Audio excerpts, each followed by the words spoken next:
कई बार ऐसा भी पाया गया है कि नेचर एक अलग तरीके से आपकी मदद करना चाहती है और आपके समझ में नहीं आता। आप अपनी मुश्किलों में होते हैं, आपकी परेशानी में होते हैं और आपके पास एक हल्का सा मौका आता है और आप इतने ज़्यादा उदास और मायूस हैं कि उस मौके को अवेल नहीं करते, जबकि नेचर आपकी मदद करने को तैयार है। ऐसी ही एक घटना है दोस्त, जब वियना के एक डॉक्टर जिनका नाम एडोल्फ लॉरेंस था, उन्होंने एक ऐसी विधि ऑपरेशन की आविष्कार की जिसमें खून नहीं निकलता था और इस वजह से उन्होंने एक वियना के एक बहुत अमीर आदमी की बेटी को ठीक किया और उनका नाम बहुत हो गया। इतनी ज़्यादा विश्व में चर्चा होने लगी कि उन्हें अमेरिका बुलाया गया। वो अमेरिका गए तो उनका बड़ा स्वागत हुआ, उनके साथ स्कॉट और उनके गार्ड्स ये सब रखे गए, 5 स्टार होटल में उन्हें ठहराया गया।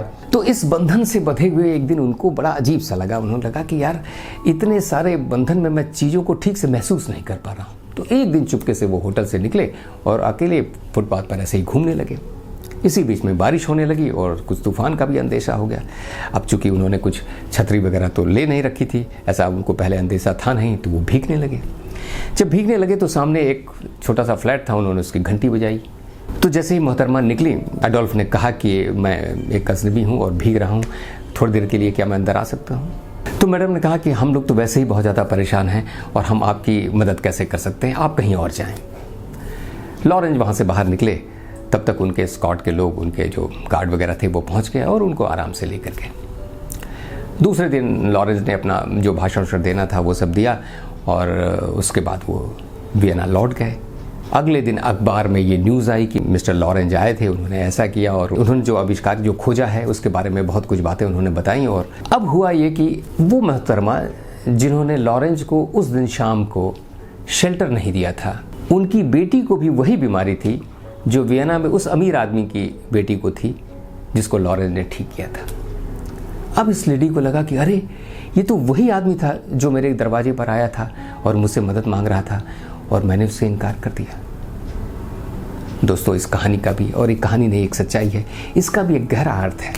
अर्थ यह है कि लाख दुख में हो आप, अगर छोटा सा, उससे कुछ जा नहीं रहा था, एक आदमी 2 मिनट के लिए आता, 2 मिनट इंतजार करता, बारिश बंद होती, चला जाता, लेकिन अपने दुख और परेशानी से वो लेडी बाहर नहीं निकल सकती, जबकि उसके दरवाजे पर ही उसकी पीड़ा का, उसके दुख का, उसकी हताशा का निदान जो है वो डॉक्टर दरवाजे पर ही खड़ा था।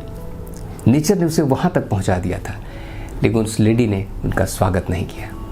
तो दोस्तों, ये कोई नहीं जानता कि आपकी किस भले काम से, आपकी किस मदद से, आपके किस एक्शन से आपकी ही मदद होने वाली है।